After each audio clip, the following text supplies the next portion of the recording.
I guarantee you, Jack always knew where he was, what he's doing. Right.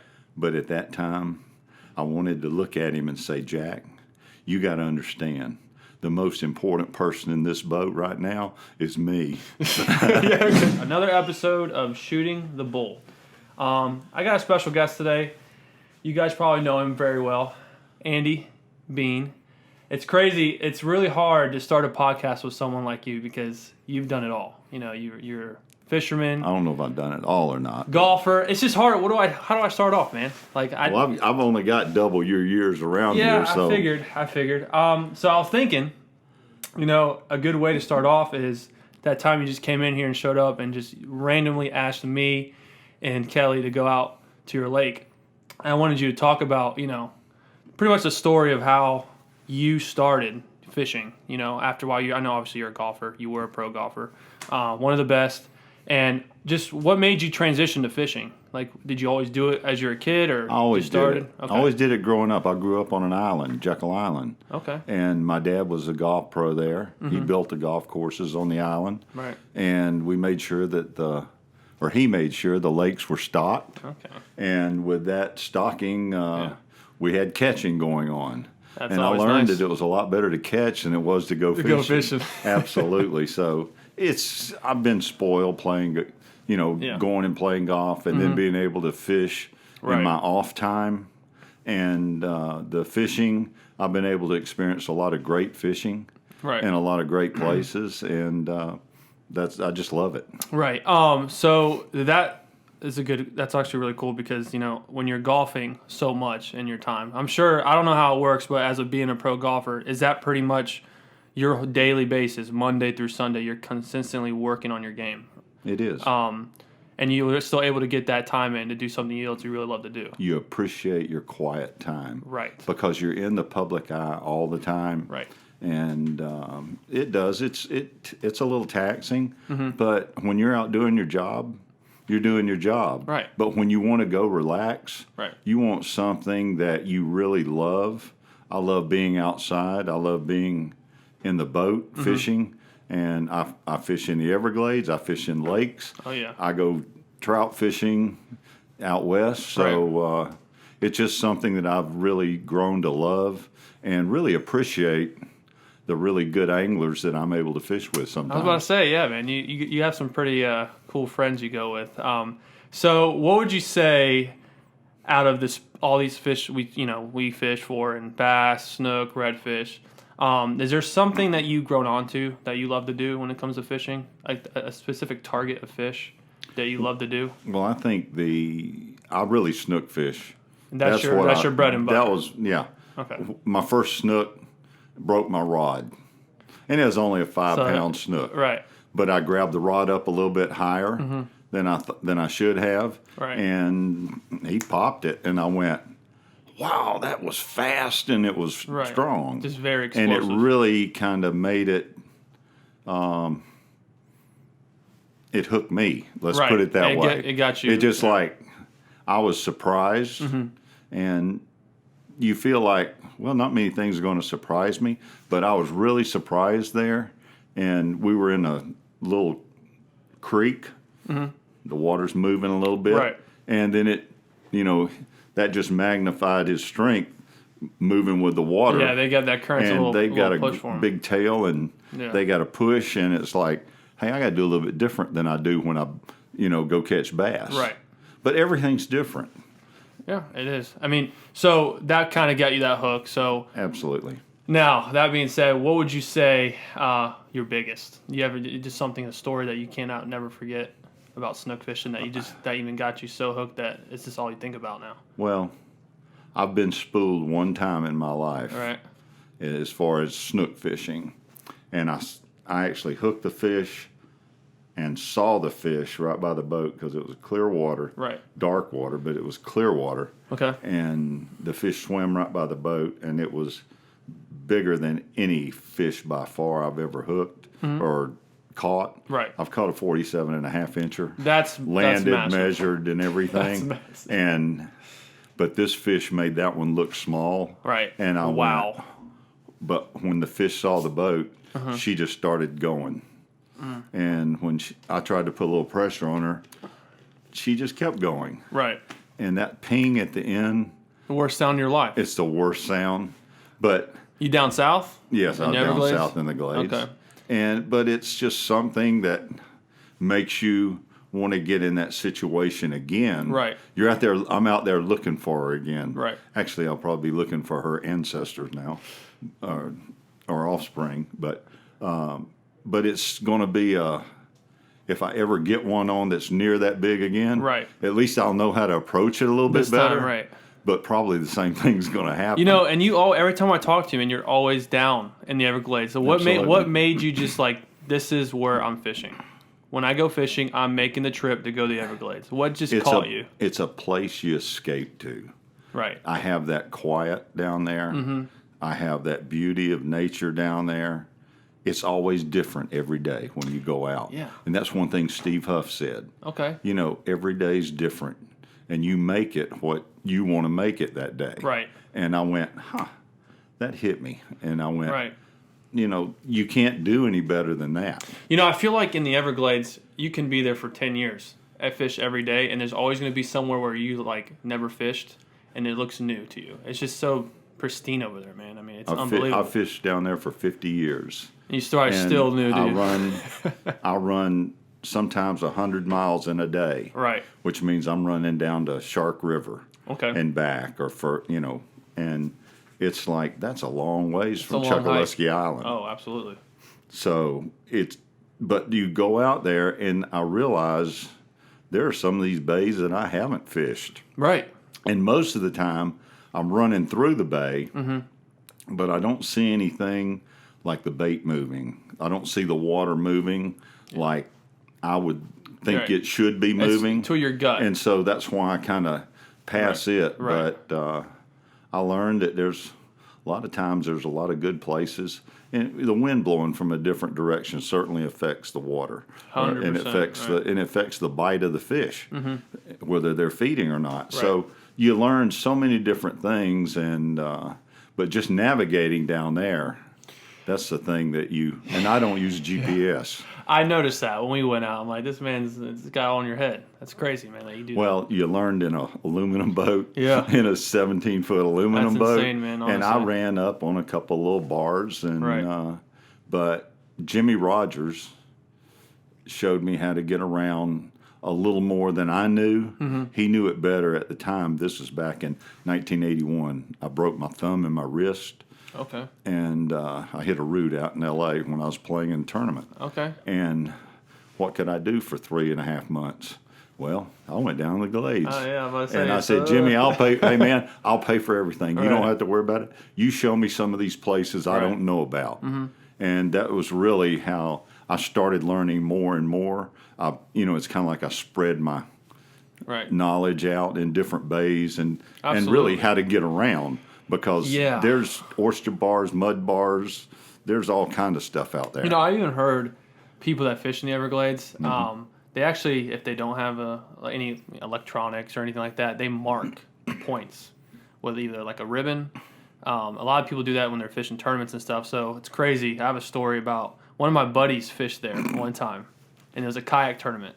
Mm-hmm. So you don't have that. Back then, now the kayaks, they look like a little boat.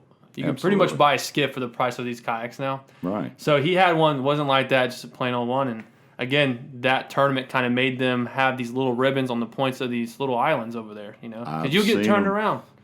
And same thing, follow him thinking he's got his way, got his bearings. And what happens? You're on a good bite. You don't realize that sun is going trickling down.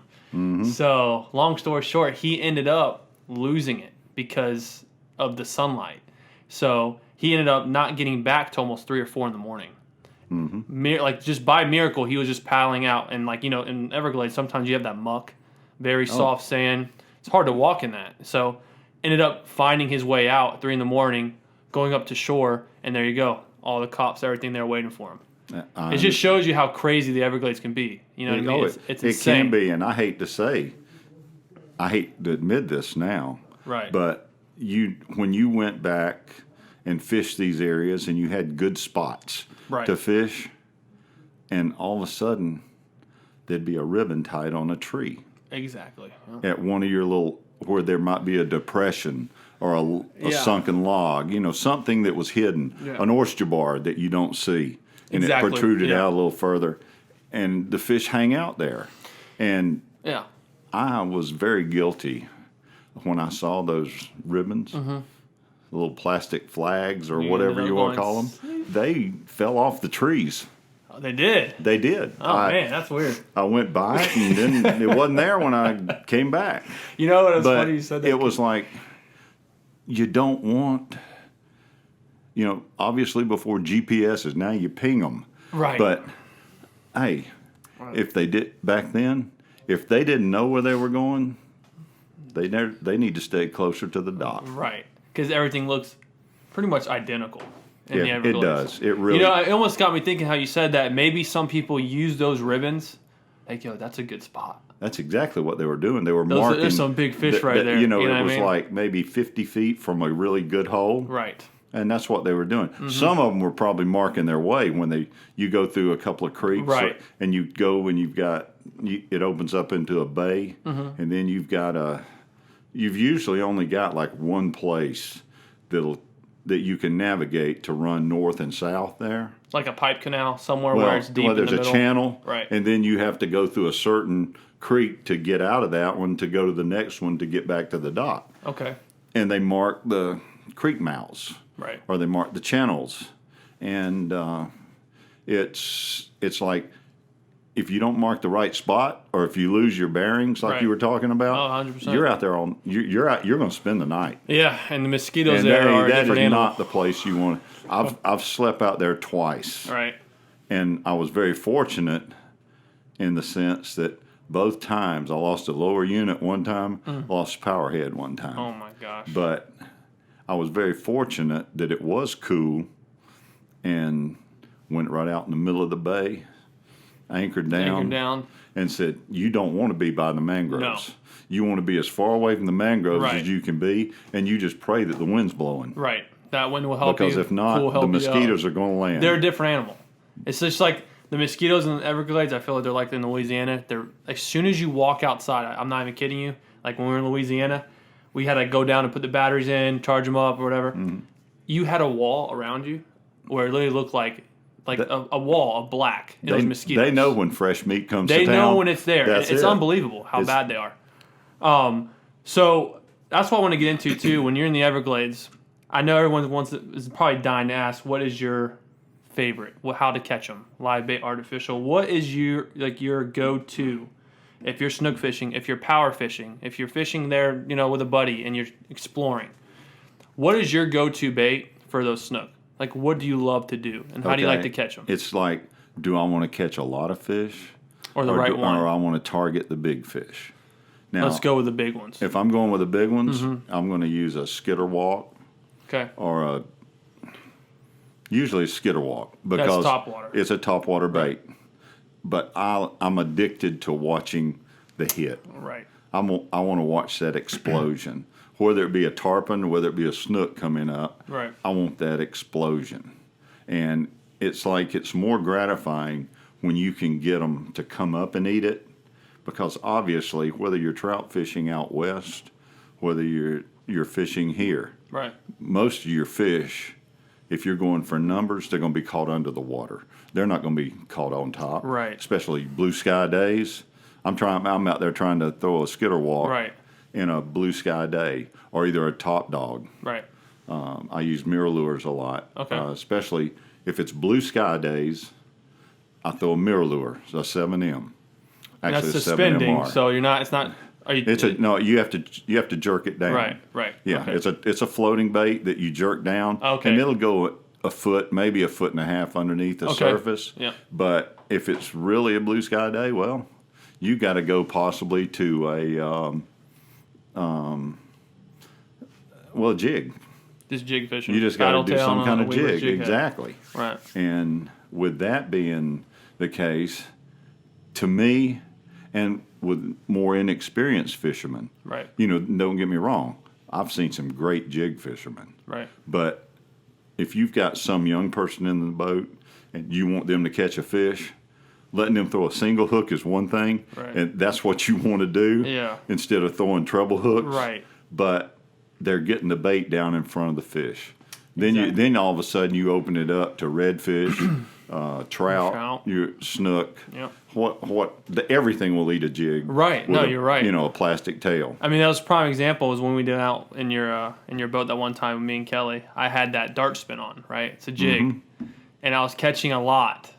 Now the numbers were good, the size were okay, but then when you're having topwater, when we went offshore off to the lake, right? We were actually putting them in their face using those crankbaits, and you got those good numbers. Yeah, the lipless crankbaits. Yeah. Or either a crankbait. Right, or a crankbait. A deep diving crankbait. Right. So I mean, it makes sense. So like you just like to see it. You want to catch that. You don't care about the numbers. You care about the quantity. Yeah, exactly. And the quality. Sorry, and then you just want to just see the action, man. I mean, I fish a lot with Brian and Greg Watts, right?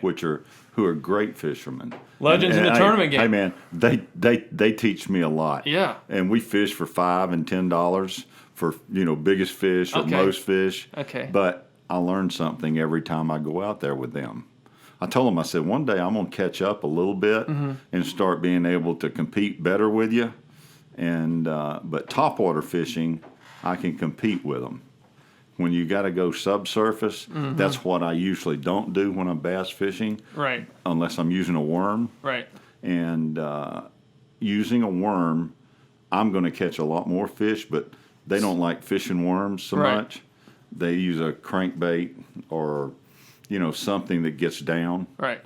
And they're going to beat me out there in the middle. I tell them we go fishing out in the ocean, which is out in the middle of the lake. Offshore, they call it. Yeah. I'm still learning the freshwater terms. So that was incredible, man. Like I would never think when we went out. I was always looking at the shoreline. Especially if it's coming from a redfish guy. Like, oh man, we got to hit the bank. Oh, we got to hit the bank. Yeah. And then take us off. We're fishing off humps and then drop offs. Which again, how you were calling that. I mean, I know you've been there and it's yours, but like just.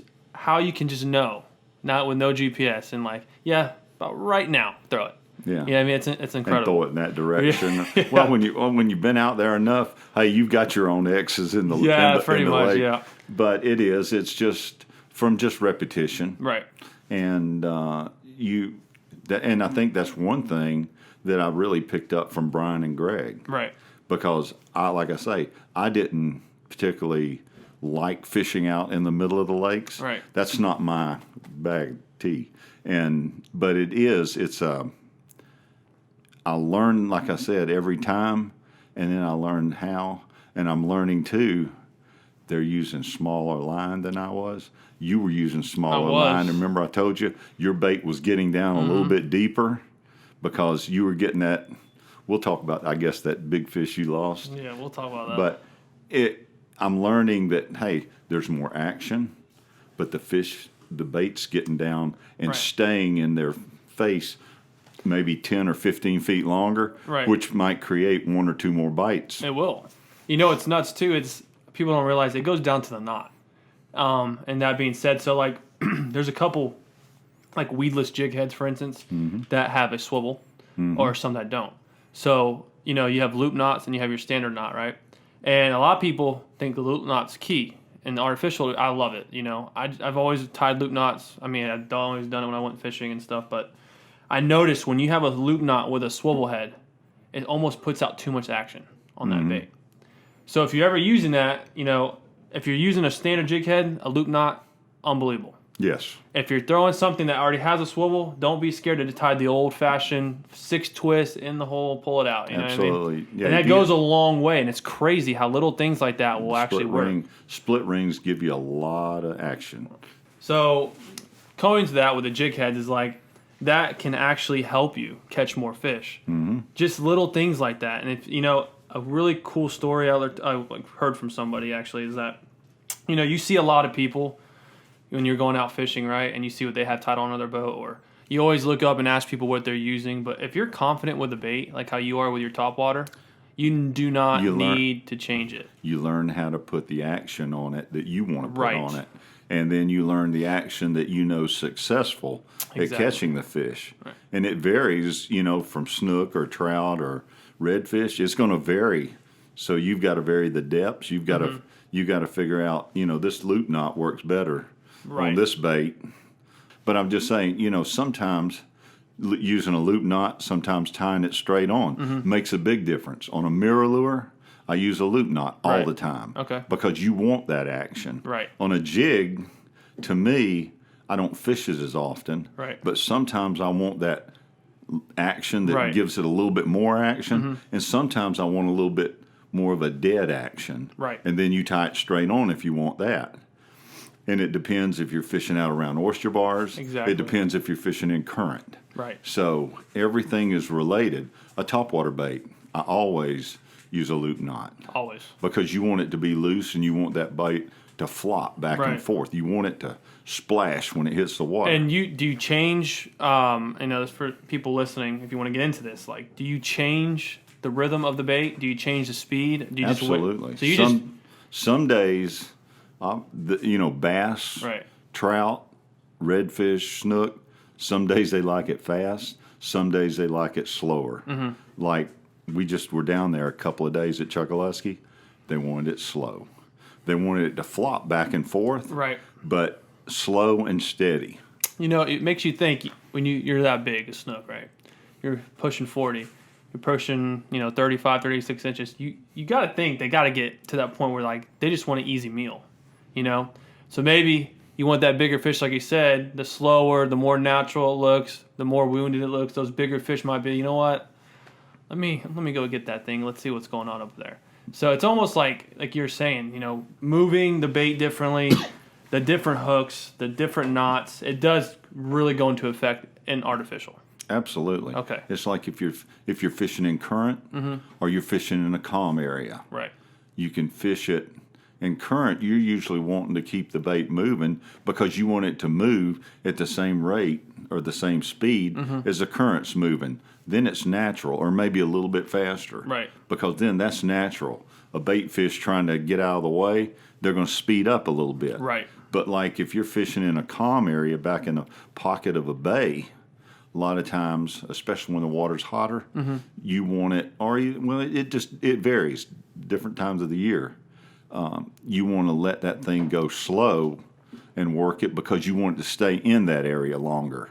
Okay. And if it just works slow, all of a sudden, then instead of trying to power fish them, you're trying to tease them into coming up and biting. Right. So it really depends. And a lot of times, if you really pay attention, the fish will tell you what they want. Yeah. No, I mean, there's a lot of times. But you got to catch a few to find out. And what's crazy is that it happened in your lake is like if they don't get stuck, if they don't feel that, they'll go after it again. So, like, if you feel like you missed one, it's okay to leave your bait there for a second, give it a couple seconds, and try again. Let it fall. It happened to me 2 or 3 times in your lake. Literally, I lost it twice and waited for 2 seconds, started again, and what happened? Boom, smoked it. Yeah, and if you think about that, most of the time when that happened with you, we're fishing in probably 20 feet of water. Yeah. You got that first hit in 15 feet of water. Yes. Then if you miss him, then that bait, that lure, it's falling down further, and then all of a sudden there's another one right there following it.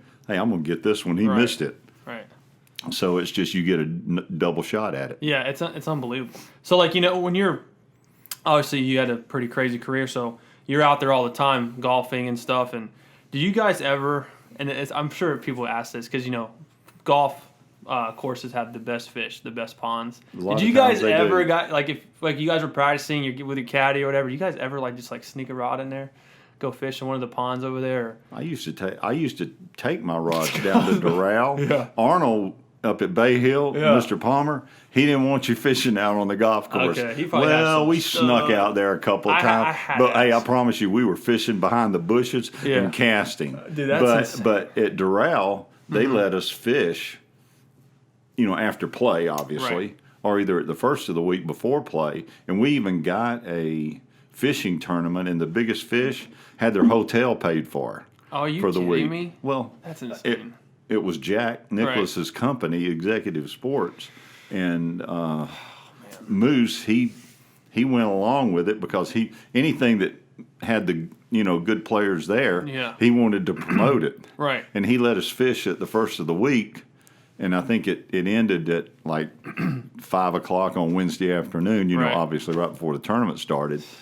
But you could come in there early and you'd have your room paid for. Hey, back then for me, a lot of times, you know, a couple $1,000s at Durrell, that was a lot of money. Yeah.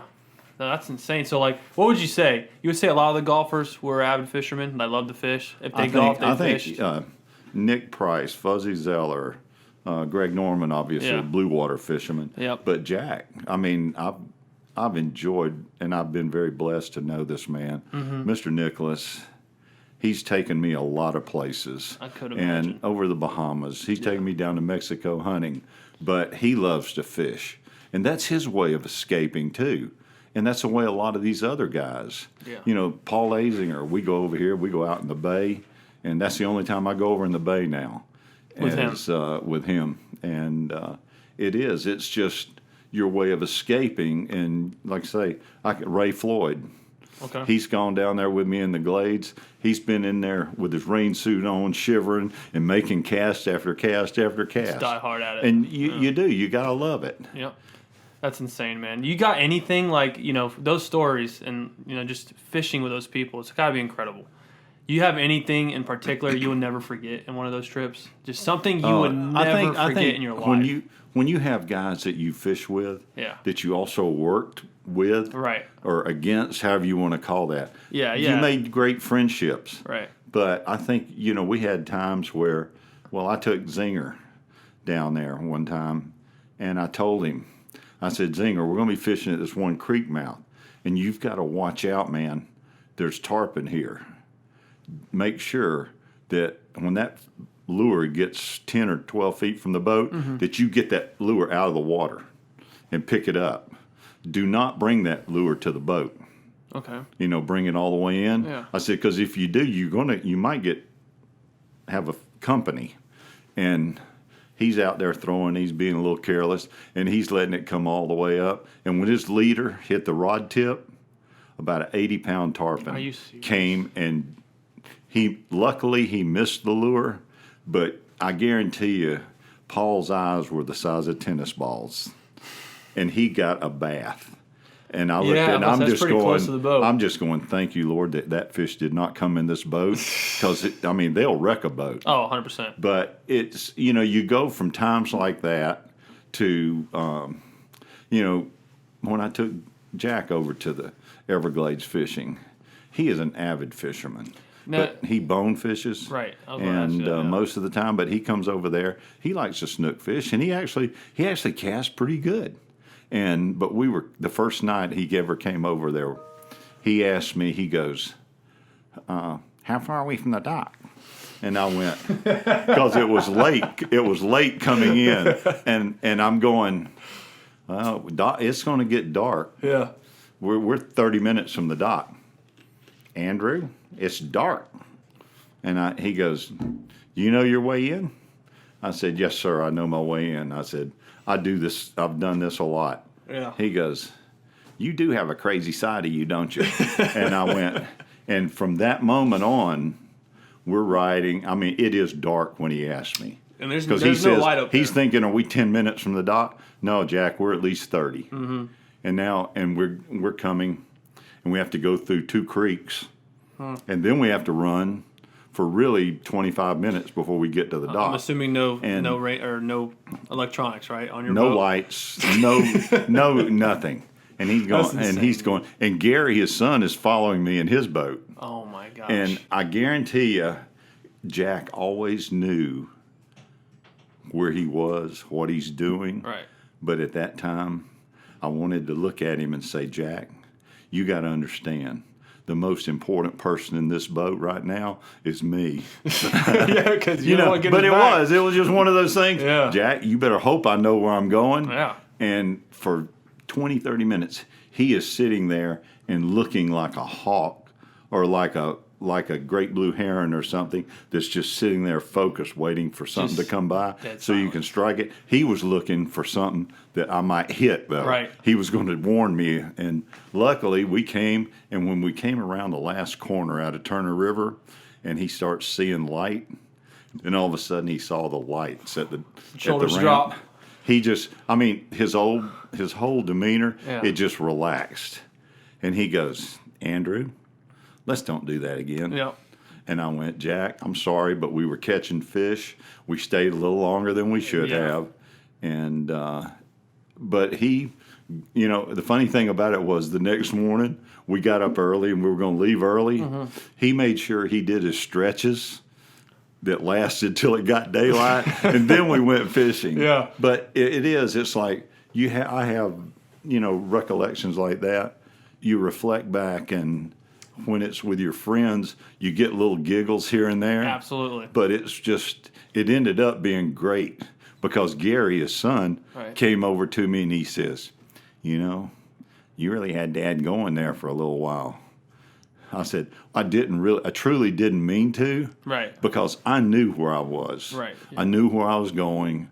I was comfortable. And here I've got a very important person in the boat with me. Right. So I'm anytime you have someone else in the boat with you, it's different. You're responsible for them. Right. And I certainly don't take that lightly, but I did get a giggle out of it. Yeah. And those are things where you'll never forget. No. So you told me too, Jack was into fly fishing, right? Oh, like you guys? He's a pretty good fly fisherman. He can cast, and I tell you what, he loves to bone fish and a little bit of permit fishing, but really bone fishing over in the Bahamas. And he will stand on the front of that boat all day. You know, he's 81 now, and I know it gets to him a little bit now. He can't stand up there quite as long as he used to. But when he was 75, he would stand on the front of that boat and glare at that water all day long. Just look. Amazing. But that shows you the competitor that he is. Right. And that was one thing that I always admired in him. That's insane. So, like, you think he was the same way in the golf game? Just like he was just absolutely. only focused on what he was doing. He could focus out there better than you could. Right. He didn't care about anyone else. He stayed in what he was wanting to do, and that's all he cared about. Right. He didn't. He'd look at you and say, "Nice shot." He really didn't care about your shots, right? Because he was focused on what he was wanting to do, and he figured if he did what he wanted to do out there with a golf ball, that he was going to beat you. That's insane. And you think half these people probably care about what other people are doing. And I think that's what Tiger. That's what makes everybody good. Right. They can stay in their own world at what they're doing at that particular point in time. And if they're good at it, they're going to come out ahead of most of them. So you're saying pretty much, it's if you have a good mental side of that game, you're going to be ahead of a lot of other people. Just because I feel like if you've got a good mental side, you're going to be ahead in life. Yeah. Because the outside world doesn't affect you. Right. And the more you can focus on your job or your task at hand, then the better you're going to be, and the outcome's going to be better. Right. I wish I would have learned that earlier in life. Yeah. So that's insane, man. I mean, I'm sure you have stories that I couldn't even fathom about listening to. You got anything, just golfing wise that you have, similar to fishing, something that you'll never forget, it's like a win you had, anything that you would like to just tell people that, people maybe don't know about. Something that you have that's like pretty unique to yourself about on the golf side. I think we covered fishing pretty well. We got a lot of that in. I don't know. I think I was very blessed to be successful to the way I was. Right. I certainly didn't win as many tournaments as I should have. I had a lot more talent. I didn't have the patience back then. Right. And if I would have had the patience, but sometimes it takes maturing and maturing in whatever you're doing to gain patience. And it's a lot easier. I think if I would have won a major earlier in my career, it would have made things easier for me because back then you didn't have all these $1 million, $2 million purses. Right. I mean, well, it wasn't $1 million purse. They're playing for $10 million, but $1.5 million first prize. When I started playing, you had $30,000, $40,000, $50,000 first prizes, and if you didn't finish in the top 10, you didn't make much. Yeah. And so we were focused and I think we were a little more impatient back then. Right. Whereas the guys now, with all that money, it makes them be a little more patient, but it also lets them be a little more aggressive. Right. Because you only have to hit it so many times to make a really great living. And, and speaking of like the tournament side is like you're saying, back then it wasn't near enough as money as they are now. Now, like if you like, but it was a lot of money to us then. Back then, absolutely. So like now though, if you like make cut and make it to the third or fourth round, like how do they, how does that judged by when it comes to winning? Like how far can you go down to get money, or like do you just do a tournament and you come? If you make the cut, you get money. So you just make cut. Yeah, if you make the cut, you get money. Okay. But where they get maybe $10,000 or $20,000 for finishing the last spot in the tournament now, we got maybe $78 or $520. That's insane. Something like that. Yeah. And that don't quite pay the bills. No. So you would say too, just getting prepped for that whole tournament, your weeks at a time, that probably the cost of living, going off just tournaments and going off like endorsements, like that has to be, it's got to be something mental too, like just, stressful, right? When you're fishing. I don't think it's as stressful if you try to prepare, because you're focusing not really on the outcoming. Mm-hmm. You're focusing on what you need to do. You're focusing on, if you can execute and focus on what you need to do that week, mm-hmm. that the outcome is going to be good. Right. And that's why you see, I think a lot of people, whether it be fishing, you lose a fish right at the boat, or you do something. Steve Kennedy, I was watching the Bassmasters this past week. Steve Kennedy lost an 8-pounder right at the boat. Mm. I didn't see where he finished. I don't even know who won. But I happened to watch that, and I went, that could cost him the Bassmasters championship. Right. Oh, 100%. But it's just like, and then if he can get back into what he's focusing on and do his execution the next day, he may be able to overcome that. Whereas you go out there and you're playing, and say if you're one shot lead or you're one shot out, that dictates how you play that last 9 holes a little bit. Right. But still, even if you execute properly, you have a good game plan and you execute it, usually it's going to turn out pretty good. Good, right? Yeah, that's what I was saying. So, there's typically 3 or 4 rounds in a tournament, right? So, 4 rounds. 4 rounds. So, if you are playing well, you got to think if you're leading into the fourth round, the final round, like that, those nerves have to be just a different level when you're leading it. If it depends on how you're playing. Right. When you're playing well, you just have to keep executing. Just keep it. If you keep executing, that's how much confidence you have to have in yourself, and your ability, and then also your game plan for that week. And as long as you're executing it and it's being successful, it builds confidence. And you can rest a lot easier when you're doing it well than you can when if you're kind of struggling and hitting the ball all over the place, but you're making putts. You're making putts, and you're making putts every time you get into a critical area. Yeah. Man, you make a 20-footer, you make a 10-footer for par. Gets the blood flowing and then it just keeps it going, but you're struggling doing it. And if you're that way, then you don't rest so well the night before the last round. I was seeing something online. They're potentially getting rid of, is it green books? They should. I don't think they should ever allow those. Now, can you explain what that is? I'm not really familiar. What is that? Just like the outlook of the green? Yes, it's a topography of the green, and it shows all the undulations. Right. It shows every little area where they put the pins. Right. They usually put them like up on a flatter area, just off a slope, or on an area that if you're in the wrong position on the green, it's harder to make the putt, or harder to get it close. But that's all in, like Rory McIlroy was one of the more voiceful players about this, and he was absolutely spot on. If the players go out and do their homework and go recognize that book takes a lot of what might be an advantage to a player.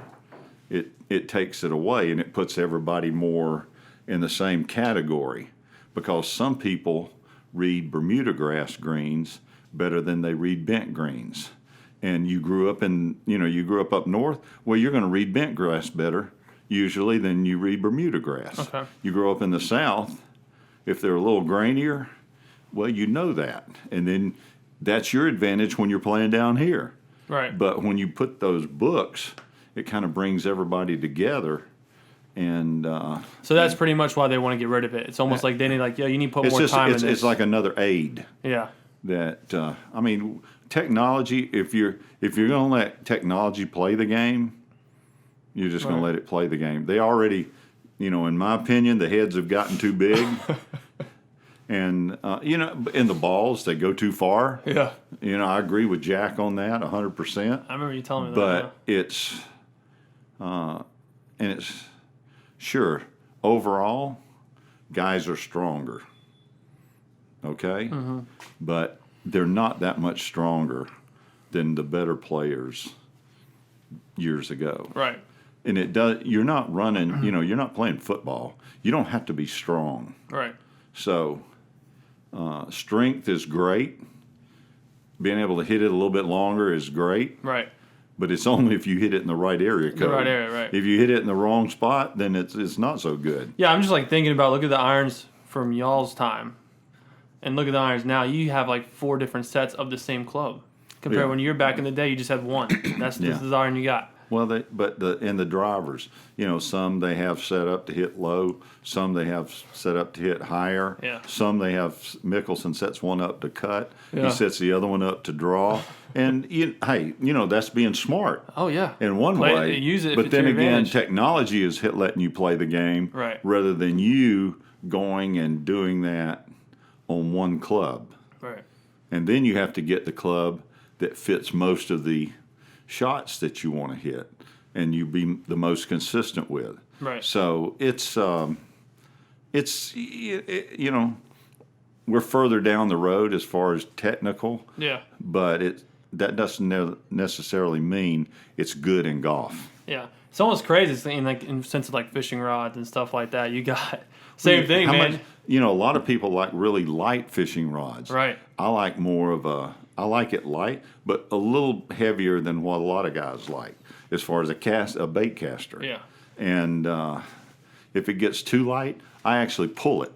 Okay. I can sit up there and I can cast, and I guarantee you with one of your really light rods, right. If it's the lightest you've got, I'm gonna cast it left of what I usually cast the lure. Now, if it's the same weight as what I'm used to, then I'm going to cast it pretty much dead on. So let me ask, I never even really known, did the Watts brothers get you into started using our product? Did you just find out about it? Yeah, I think so. Yeah, Brian, Brian was the one that actually had me coming over there. Okay, to the other shop. So, he has a lot of y'all fixed another rod for me. Yeah. And you fixed an eye for me. I remember that. Yeah. Hey, these guys are pretty cool. I like that. Yeah.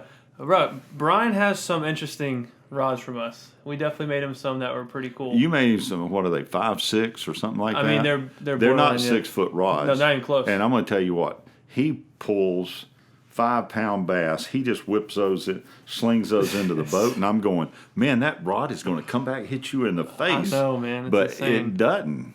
You got some tough stuff there, man. Yeah. Now let me ask. So, what did you like before? I mean, obviously we started using our stuff quite some time ago. But like, what did you have like a specific rod you used before that? Like before you liked before that, using our stuff. Like, what do you like about ours that separates us from before? Like anything in particular, being light, the action. Yours are more like the Loomis rods that I grew up fishing with. Right. When I could finally afford them. But then again, years ago, Gary Loomis was also making golf shafts. And that's right. how I got involved with Loomis. And that's how you guys became. You guys were pretty good friends, right? We were okay. I mean, but he invited me to go to Russia one year, and he goes, "Man, I had a guy drop out," and this was like 2 weeks before the U.S. Open, which was the same week that he was going to Russia. Big tournament. And I said, Gary, I realize this is one of the best trips I could ever go on, but I can't go on this trip, man. It's the U.S. Open week. Right. I've got to go play the U.S. Open. Right. He goes, are you sure? I said, Gary, that's no doubt. This is my job. Right. This is what I've got to go do. This is how I buy your rods. And then, but from him getting into building the golf shafts, I got into using their rods because he made them, and they were lighter. Right. They were more consistent. Right. And that's where, when I saw some of the casts that Brian was making, and Greg, I think you're building some rods for him too. I think so. That I just saw the way they performed, and I went, I don't know if my rods will do this. Although I never really had the thought of slinging a 5-pound bass in the boat, right? Because I was always taught, well, you got to bring it up to the side. Either you net him or you got to go lip him and bring him in the boat. And I'm sitting there going, dang, son, that was impressive. And it's crazy when it comes to rods. I explained this a little bit to Tiger yesterday, and it's like, Loomis, he started the game. When it comes to changing the game and having a lighter rod, very strong graphite, he kind of stuck that in there to where people started branching off that. We do use the blank's very important on the rod, but it's also the components, man. Absolutely. The guides alone are a huge factor in fishing. Everything now is braid, pretty much, the majority. A lot of it. So, just getting guides that are meant for that, you're going to have a huge difference in your casting. Yeah. The distance, less line knots, wind knots. So, we do little things like that in our rods, and we try to keep it at a good price. If we can put better guides or anything on the rods, we could, but truly, like what we use, those Sea Guide Tangle Free, I just don't see what's really better unless you want to upgrade to something like titanium. Yeah, because that was what we were talking about when you were making some rods for me. Right. I probably should have got titanium guides, but the guides that you put on there, they're light. I'm not having a problem with them. It would be cool though if we did make one. Almost not near like Brian Watt's short, but we need you to attack bait caster. That's what, like 6'6"? Yeah, I use bait 6'6". So maybe try another one and let's just actually see the difference using that, because typically our tack rods come with the titanium. You can upgrade to titanium towards that guides. We should try get one of yours because I've got titanium on some of mine. Yeah, exactly. Build the one and those guides, and let's just see. Because if it's made with titanium, you don't have to worry about the ceramic part of the guide, getting a little scratch in it, and then it scratches your line, then you may lose a fish. Right, exactly. And what's crazy is when it comes to, people don't realize just ounces go a long way when you're fishing something like that. So that full set of titanium guides, for instance, is like almost the same weight as one guide. It's honestly incredible. It's nothing. Okay. Well, Andy, this is by far one of the coolest podcasts I've ever done. I really appreciate you coming, man. Like it means a lot to us. Like to just explain these stories. These are stories I would never thought I would hear, and it's incredible to get your feedback, tips from fishing, and just get into the golf side with me. It's just, I really appreciate that. And go ahead. I appreciate you taking the time with me when I come in here. We start talking about what I want in a rod. Yeah. You fit it to that person. And that's what I like. That's what I've been used to. Right. Fitting golf clubs to what I like. And now you get your rods. And now I get rods. Hey, this is pretty cool. And that was really what I used to do with Loomis. And now you're here in Lakeland, so hey man, you ain't too far down the road. I'm pretty fortunate. Yeah. Well, hey, Andy, thank you. I appreciate it, guys. It'll be up soon. This is another podcast, and I'm Shooting the Bull, and this is Jake here with Andy. Thank you guys for watching. We upgraded to seats after this one, right? Yeah, we need to. Oh my God.